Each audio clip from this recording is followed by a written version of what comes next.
আসসালামু আলাইকুম ওয়া রাহমাতুল্লাহি ওয়া বারাকাতুহু নাহমাদুহু ওয়া নসাল্লি আলা রাসূলিহিল কারীম আউযু বিল্লাহি মিনাশ শাইতানির রাজীম বিসমিল্লাহির রহমানির রহিম ক্বালাল্লাহু তাআলা ফিল কোরআনিল কারীম ইন্না আউওয়ালা বাইতি উদিয়া লিন-নাসি বিবাক্কাতিন মুবারাকা ওয়া হুদা লিন-নাস ওয়া ক্বালা an-নবী সাল্লাল্লাহু আলাইহি সাল্লাম লা তাসুদ্দুর রিহাল ইল্লা ইলা সালাসাতু মাসাজিদুল হারাম ওয়া মসজিদুর রাসূল ওয়া মসজিদুল আকসা।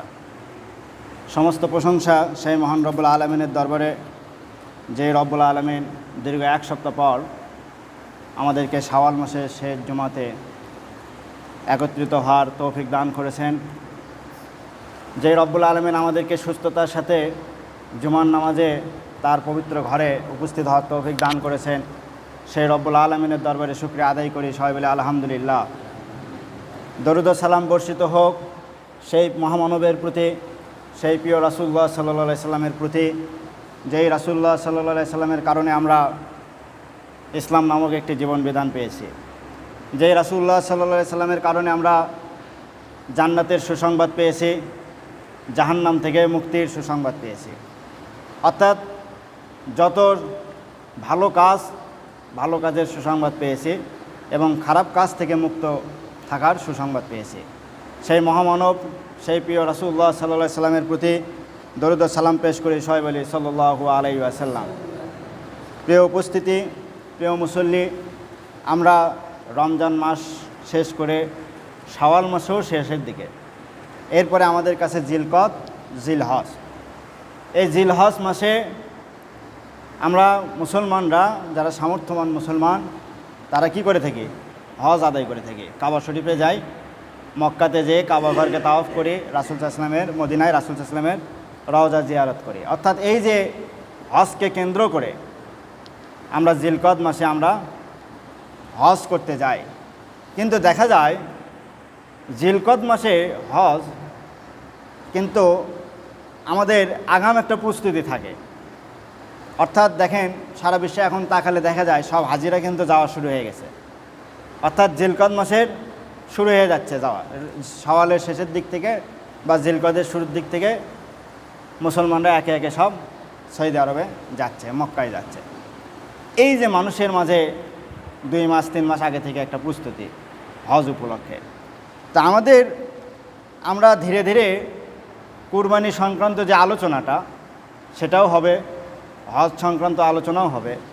কিন্তু হজটা যে ঘরকে কেন্দ্র করে আমরা ধারাবাহিক কিছু আলোচনা করব ইনশাল্লাহ। তো আজকে একটা আলোচনা হবে, সেটি হলো কাবা ঘরের ইতিহাস এবং তাৎপর্য। অর্থাৎ মুসলমানরা কাবা ঘরেই তো যাচ্ছে হজ করতে, তা আমাদেরকে তো আগে কাবার ইতিহাসটা জানতে হবে। প্রথমটা আমাদের কাবাটা কি, আমরা যে যাচ্ছি ওখানে হজ করতে, এই যে লক্ষ লক্ষ টাকা খরচ করে যে যাচ্ছে মুসলমানরা, শারীরিক শ্রম, ওখানে আর্থিক ব্যয়, এত কিছু করে যে আমরা কাবাতে যাচ্ছি হজ করতে, তো কাবার ইতিহাসটা কি, কেন আমরা কাবাতে যাচ্ছি? কাবার ইতিহাসের বিশাল বড় কিছু আলোচনা আছে, অনেক বড় আলোচনা, লম্বা আলোচনা। আজকে সামান্য কিছু করব, ইনশাল্লাহ সামনে জমাতে হয়তো পরেরটুকু করব। তো প্রথমে আমরা যদি কাবার যে ইতিহাসটা, কাবা ঘরের যে ইতিহাস, এটা আগে দেখতে চাই, তাহলে দেখো কাবা শব্দটা আসলে কি। কাবা শব্দটা তো আরবি শব্দ, কাব আইন বা গোলতা, কাবা। তো কাবা মানে কি? কাবা মানে হলো উঁচু। কাবা মানে হচ্ছে উঁচু, মানে যখন পৃথিবীতে কোনো ঘর ছিল না, ওটা ছিল নিম্নভূমি। মক্কার যে জায়গাতে কাবাটা আছে, এই জায়গাটা হলো নিচু, চতুর্দিকে পাহাড়, জায়গাটা হলো নিচু, কিন্তু কাবাটা একটু উঁচুতে। কাবার ঘরের যে মেইন যে জায়গাটা, ওইটা হলো উঁচুতে। এই জন্যে কাবা মানে হচ্ছে উঁচুতে, তার মানে যে উঁচুতে যে ঘরটা আছে সেটাই হলো কাবা ঘর। তো কাবা মানে হচ্ছে উঁচু, কাবা ঘরটা উঁচুতে আছে। এখনও দেখুন কাবা ঘর কিন্তু উঁচুতে, নিচে 2-3 তলা আছে, কিন্তু কাবা ঘর উঁচুতে। তো এই যে কাবা মানে হচ্ছে উঁচু। আমরা কাবার শব্দের অর্থ আগে জানলাম, যে আমরা যে বলি যে কাবা ঘর, কাবা মানে হলো উঁচুতে। এখন কাবা ঘরের কিছু নাম আছে, আমরা বলি কি কাবা ঘর বলি বা বাইতুল হারাম বলি। তো কোরআনে এরকম 4-5টা নাম আল্লাহ রাব্বুল আলামিন নিজেই ওই ঘরটা রেখেছেন, যে ঘরটার আসলে নামটা কি।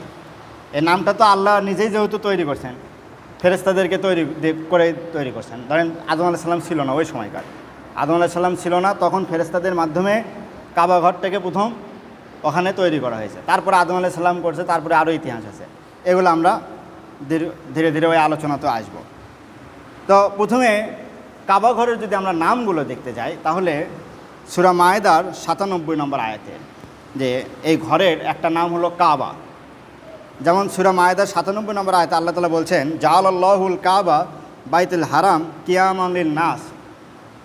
জাআলাল্লাহু, আল্লাহ তাআলা করেছেন, পরিণত করেছেন কাবাকে কি করেছেন? পরিণত করেছেন বাইতুল হারাম, সম্মানিত একটা ঘরে পরিণত করেছেন। কিয়ামান লিন নাস, যে মানুষের নিরাপত্তাও জন্যে, অর্থাৎ ওই ঘরের সীমানায় যে যাবে সে কী হবে? নিরাপদ।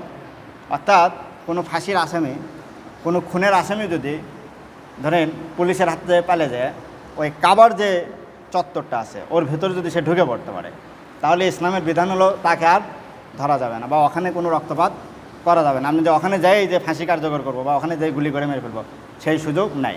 তার মানে কাবার ওই জায়গাটা কি আল্লাহ তাআলা নিরাপদ করে দিলেন, যে কিয়ামা লিন নাস, যে মানুষের নিরাপত্তার জন্য এটাকে প্রতিষ্ঠিত করা হলো। আর এই যে কাবা শব্দটা, এই আয়াতের মধ্যে আল্লাহ তাআলা কী বললেন? জাআলাল্লাহুল কাবা বাইতুল হারাম, যে কাবাকে আল্লাহ তাআলা সম্মানিত ঘরে পরিণত করেছেন, ওয়া কিয়ামান লিন নাস, এবং মানুষের জন্য এটাকে নিরাপদ করেছেন। তার মানে এই শব্দ থেকে আমরা কি জানলাম? ওই ঘরের নাম কাবা। এখন এই ঘরের আরেকটা নাম হলো আল বাইতুন, মানে ঘর। সূরা বাকারার 125 নম্বর আয়াতে আল্লাহ রাব্বুল আলামিন বলছেন, ওয়াইজ জাআলনাল বাইতে মাসাবাতু লিন-নাসি ওয়া আমনান। ওয়াইজ জাআলনা, স্মরণ করুন সেই সময়ের কথা যখন আল্লাহ তাআলা এটাকে করলেন, আল বাইত, এই ঘরটাকে, মাসাবাতু লিন-নাস। মাসাবাত মানে হলো মিলনস্থল, কেন্দ্রস্থল, অর্থাৎ লিন-নাস মানে হলো মানুষের জন্য। তার মানে হলো দুনিয়ার সব মানুষ যে ওখানে কি করবে? কেন্দ্র করবে, এক জায়গায় যে সভা করবে, মানে সব যেখানে জড়ো হয়, এটাই হলো মিলনস্থল। তো আল্লাহ তাআলা সেটি বলছেন, ওয়াইজ জাআলনাল বাইতিল মাসাবাতু লিন-নাস, এই ঘরটাকে আল্লাহ তাআলা মানুষের জন্য মিলনস্থল করেছেন, ওয়া আমনান, এবং নিরাপদ এবং শান্তি, নিরাপত্তার স্থান করেছেন। তার মানে এখানে এই আয়াতে আমরা কি জানলাম? আল বাইত, তার মানে এই ঘরের নাম হলো বাইতুন বা ঘর। এরপরে এই ঘরের আরেকটা নাম হচ্ছে বাইতুল আতিক। কাবা ঘরের আরেকটা নাম কি? বাইতুল আতিক। যেমন আল্লাহ রাব্বুল আলামিন বলছেন, সুম্মা লা ইয়াকদু তাফাসাহুম ওয়াল ইউফু নুজুরহুম ওয়াল ইয়াতাওয়াফু বিল বাইতিল আতিক। অর্থাৎ সুম্মা লা ইয়াকদু, যেন তারা, ইয়াকদু মানে হলো তারা এই ঘরটাকে যেন পরিচ্ছন্ন রাখে। আল্লাহ তাআলা এই বাইতুল আতিক শব্দটা এই ঘরের জন্য যে বললেন, এই আয়াতের অর্থটা হচ্ছে যে সুম্মা লা ইয়াকদু, তারা যেন এই ঘরটাকে পরিচ্ছন্ন রাখে, মানে এই কাবা ঘরটাকে যেন, আমাদেরকে উদ্দেশ্য করে আল্লাহ রাব্বুল আলামিন বলছেন যে তারা যেন এই ঘরটাকে কি করে? পরিচ্ছন্ন রাখে। তাফাসাহুম, অর্থাৎ তাদের এই অপরিচ্ছন্নতা থেকে যেন তারা এই ঘরটাকে কি করে? পরিচ্ছন্ন রাখে। ওয়াল ইউফু, এবং তারা এটাকে যেন পূর্ণ করে রাখে, নুজুরহুম, তাদের মানত দ্বারা। তার মানে অনেকে মানত করে বিভিন্ন, যে কুরবানি দেওয়ার জন্য যে মক্কাতে যে কুরবানিগুলো হয়, বা অনেকে হজ করার নিয়ত করে, এগুলো কি করবে? এই ঘরে যে করবে, ওয়ালিয়া তাওয়াফু, এবং তারা যেন তাওয়াফ করে, এই ঘরে যেন তাওয়াফ করে, বিল বাইতুল আতিক, এই প্রাচীন একটা ঘরের যেন কি করে? তাওয়াফ করে। আতিক মানে হলো প্রাচীন, তার মানে ওই ঘরটা কি বাইতুল আতিক যে বলা হচ্ছে, কাবাকে যে আমরা বলি বাইতুল আতিক, এই আতিক শব্দের অর্থ হলো প্রাচীন ঘর, মানে হচ্ছে পৃথিবীর একদম শুরুর, পৃথিবীর একদম কি পুরাতন ঘর, তার প্রাচীন ঘর হলো না। এই জন্য আল্লাহ রাব্বুল আলামিন সেটাই বলছেন যে বাইতুল আতিক, যে এই প্রাচীন এই ঘরটাকে, এই পুরো মানে একদম প্রাচীন যে ঘরটা, এই ঘরটাকে যেন তারা তাওয়াফ করে। এরপরে আল্লাহ রাব্বুল আলামিন এই ঘরটাকে বাইতুল হারাম বলেছেন। আমরা যেটা বলে থাকি যে কাবা বাইতুল হারাম, তো বাইতুল হারাম কাবা ঘরের আরেকটা নাম হলো বাইতুল হারাম। যেমন সূরা মায়েদার 2 নম্বর আয়াতে আল্লাহ রাব্বুল আলামিন বলছেন, ইয়া আইয়ুহাল্লাযীনা আমানু লা তুহিল্লু শাআবিরিল্লাহ ওয়ালাশ শাহরুল হারাম ওয়ালাল হাদিয় ওয়ালাল কলাইদা ওয়ালা আমিনু বাইতুল হারাম। মানে হলো আল্লাহ রাব্বুল আলামিন বলছেন যে ইয়া আইয়ুহাল্লাযীনা আমানু, হে ঈমানদারগণ, লা তুহিল্লু শাআবিরিল্লাহ, এই ঘরটা হলো আল্লাহর একটা নিদর্শন। এই ঘরটাকে তোমরা কি করো না? অবমাননা করো না। এই আল্লাহর নিদর্শনটাকে তোমরা অবমাননা করো না। ওয়ালা শাআইরিল হারাম আচ্ছা, এখানে হচ্ছে শাআইর ওয়ালা শাহরুল হারাম, এবং হারাম যে মাসগুলো, এই মাসগুলোকেও অসম্মানিত করো না। ওয়ালাল হাদি, এবং কুরবানির পশুকে, যেটা কুরবানি দেওয়ার উদ্দেশ্যে মক্কাতে নিয়ে যাওয়া হয়। ওয়ালাল কলাইদা, এবং যে পশুগুলোকে আপনার হচ্ছে ওই যে কুরবানির সময় আগে আরবরা করতো, এটা এখনও আছে কিছু কিছু মানুষ, যে কুরবানির পশুকে সাজিয়ে কুরবানির উদ্দেশ্যে নিয়ে যাওয়া হয়। তা আল্লাহ তাআলা এই কথাগুলোই মানে খণ্ড খণ্ড বলতেছেন যে কুরবানির পশুকে যে সাজিয়ে নিয়ে যাওয়া হচ্ছে কুরবানির উদ্দেশ্যে, এগুলোর কোনো তোমরা অবমাননা করো না বা এগুলোর কোনো ক্ষতি করো না। ওয়ালাল আমনিল বাইতুল হারাম ওয়ালা কলাইদি ওয়ালা আমনি বাইতুল হারাম, এবং এই ঘরে যারা তাওয়াফের উদ্দেশ্যে যাচ্ছে যে মানুষগুলো, অর্থাৎ এই যেই সব লোকেরা কাবাগৃহে গমন করতেছে, তোমরা এই সব লোকেরও কোনো ক্ষতি করো না। এই যে এখানে আল্লাহ রাব্বুল আলামিন এই আয়াতের শেষে বলছেন আমনিল বাইতুল হারাম, তার মানে হলো এই কাবা ঘরের আরেকটা নাম কি? বাইতুল হারাম। এখন আমরা কাবা ঘরের কিছু নাম জানলাম। এতক্ষণ আমরা কাবা ঘরের 4-5টা নাম জানলাম, যে কোরআন শরীফে আল্লাহ তাআলা এই ঘরটাকে বাইতুল আতিক বলেছেন, বাইতুল হারাম বলেছেন, কাবা বলেছেন। এরপরে এই যে নামগুলো আমরা কাবা ঘরের, এখন আমরা যদি কাবা ঘরের ফজিলত সম্পর্কে আমরা যদি জানতে চাই, তাহলে আল্লাহ রাব্বুল আলামিন বলছেন যে এই কাবা ঘরটা মানুষের জন্যে বরকত, হেদায়েত এবং নিরাপত্তার স্বরূপ। এই ঘরটাকে আল্লাহ তাআলা তৈরি করছেন মানুষ যেন ওই ঘর থেকে বরকত নিতে পারে, ওই ঘর থেকে যেন রহমত, ওই ঘর থেকে যেন মানুষ হেদায়েত পায়। অনেক মানুষ আছে কাবা ঘরে হজ করতে যাওয়ার পরে দেখবেন অনেক পরিবর্তন এসে গেছে জীবনে হয়তো আগে খারাপ কাজ করতো, কোনোভাবে হজ করতে গেছে, তারপরে দেখবেন তার জীবনে অনেক পরিবর্তন এসে গেছে। তার মানে সে ওই যে ওই ঘরে যে আল্লাহ যে হেদায়েত রেখেছেন, এই হেদায়েতটা সে পেয়ে গেছে। এরপরে এই ঘরটা হলো নিরাপত্তা, যেটা আমি একটু আগে বললাম, যে ওই ঘরের যে সীমানা, এর মধ্যে আল্লাহ রাব্বুল আলামিন নিরাপত্তা রেখেছেন। তার মানে ওই ঘরের মধ্যে কোনো মারামারি, হানাহানি, রক্তপাত করা যাবে না। আল্লাহ রাব্বুল আলামিন সেটি বলছেন যে ইন্না আউয়ালা বাইতি উদিয়া লিন নাস লিল্লাযী বিবাক্কাতি মুবারাকাত ওয়া হুদা লিল আলামিন। ইন্না আউয়ালা বাইতি, ইন্না মানে নিশ্চয়, আউয়ালা মানে হলো প্রথম, বাইত মানে হলো ঘর, উদিয়া লিন নাস, উদিয়া মানে হলো তৈরি করা হয়েছে, যেটাকে সৃষ্টি করা হয়েছে, লিন নাস মানুষের জন্য। ইন্না আউয়ালা বাইতি উদিয়া লিন নাস, এটা হলো সেই ঘর, নিশ্চয় মানুষের জন্যে সর্বপ্রথম যে ঘরটা তৈরি করা হয়েছে, সেটি কি? লিল্লাযী বিবাক্কা, সেটি হলো মক্কাতে অবস্থিত যে ঘর, মোবারকান, এটা একটা মোবারকময় ঘর, ওয়া হুদা লিন নাস, এবং এই ঘরটা মানুষের জন্য, ওয়া হুদা লিল আলামিন, এবং এটা বিশ্ববাসীর জন্য হেদায়েত হিসেবে। তার মানে এই ঘরটাকে আল্লাহ রাব্বুল আলামিন কী করছেন? শুরুতেই তৈরি করছেন। এটা পৃথিবীর সর্বপ্রথম ঘর।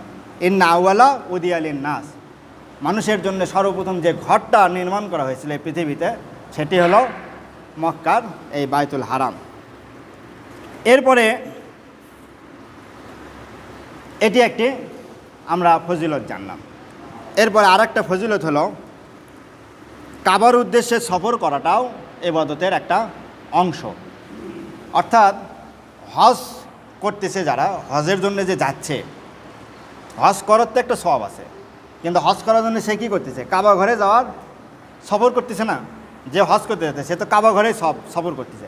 এই যে কাবা ঘরকে যে সফর করার নিয়তে যে সে যাচ্ছে, এই জন্য আলাদা একটা সওয়াব আছে। আরবের লোকেরা হজের টাইম বাদ দেও, ধরেন ওমরার নিয়তে বা যে কোনো এমনি কাবা ঘর দেখার জন্য হয়তো যাচ্ছে, যে কাবা ঘরে একটু আশেপাশেই যেহেতু থাকি, পাশের শহরে থাকি, একটু কাবা ঘরে যায় 2 রাকাত নামাজ পড়েছে। এই যে কাবা ঘরকে যে আপনি উদ্দেশ্য করে যে সে সফর করা হলো, অর্থাৎ কাবা ঘরকে লক্ষ্য করে যে সফর করতেছে, কাবা ঘরকে উদ্দেশ্য করে সফর করলো, এই জিনিসটাও ইবাদতের অংশ। তার মানে কাবা ঘরকে দেখার নিয়তেও যদি কেউ যায়, যে এখন নামাজের সময়ও না, একটু যায় তাওয়াফ করে বা একটু দেখে আসে, তার জন্য সব। তার মানে এই যে একটা ফজিলত এগুলো, যে কাবা ঘরকে উদ্দেশ্য করে সফর করাটাও ইবাদতের অন্তর্ভুক্ত। যেমন আবু হুরায়রা রাদিয়াল্লাহু আনহু থেকে বর্ণিত বুখারীর শরীফের 1189 নম্বর হাদিস, যে রাসূল সাল্লাল্লাহু আলাইহি ওয়াসাল্লাম বলছেন, লা তাসুদ্দুর রিহাল ইল্লা ইলা সালাসাত মাসাজিদিল, অর্থাৎ লা তাসুদ্দুর রিহাল, সফর করা বৈধ নয়, মানে এটার ব্যাখ্যা দিচ্ছি পরে, যে লা তাসুদ্দুর রিহাল, যে সফর করাটা যাবে না, বৈধ নয়, ইল্লা ইলা সালাসাত, ইল্লা ইলা সালাসাত মসজিদ, মানে 3টা মসজিদে সফর করা ব্যতীত কোনো মসজিদে সফর করা যাবে না। এর মানে হলো, ধরেন যে আপনার বাড়ি বারাঞ্চল, আপনি এখন চিন্তা করতেছেন যে আশেপাশে মনে করেন যে 100-200 মসজিদ আছে, আপনি চলে গেছেন ঢাকার নামাজ পড়ার জন্য বাইতুল মুকাররমে। এখন কেন যাচ্ছেন? ওটাকে মানে আপনি এটা বিশেষ কিছু মনে করতেছেন, যে এই মসজিদগুলোকে কোনো মসজিদ মনে করতেছেন না, কিন্তু বাইতুল মুকাররমটাকে অনেক বড় মসজিদ মনে করে ওটাতে নামাজ পড়তে যাচ্ছেন।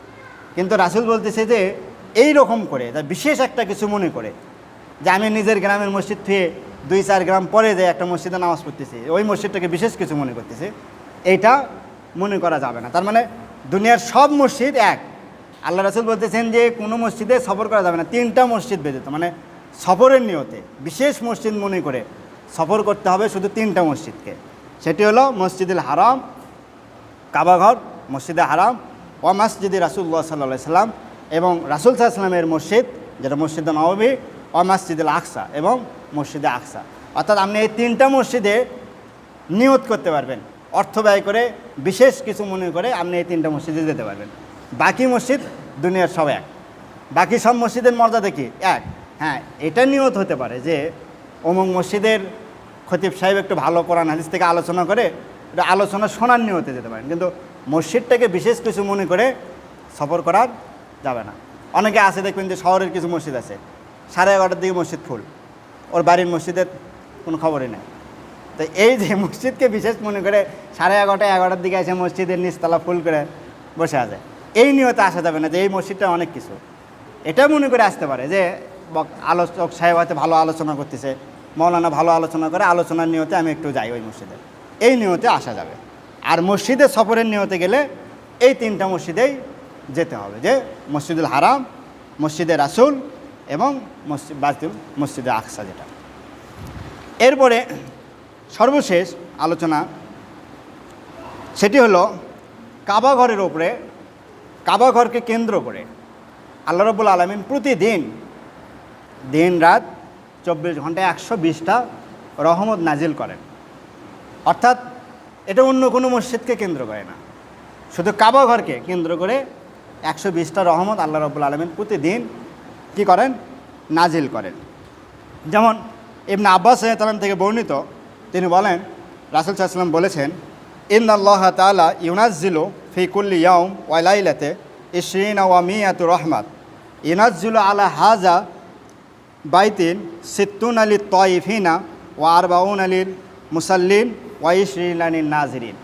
অর্থাৎ ইন্নাল্লাহা তাআলা ইউনাজ্জিলু ফি কুল্লি ইয়াউম ওয়া লাইলাত, নিশ্চয় আল্লাহ তাআলা ইউনাজ্জিলু নাজিল করেন, ফি কুল্লি ইয়াউমিন ওয়া লাইলাত, প্রত্যেকটা দিনে এবং রাতে, 20 ওয়া 100, 20 মানে 20 আর 100 মানে 100, 120 রহমত নাজিল করেন, ইউনাজ্জিলু আলা হাযা বাইত, এই ঘরকে কেন্দ্র করে প্রতিদিন রাতে, দিনে এবং রাতে আল্লাহ রাব্বুল আলামিন 120টা রহমত নাজিল করেন।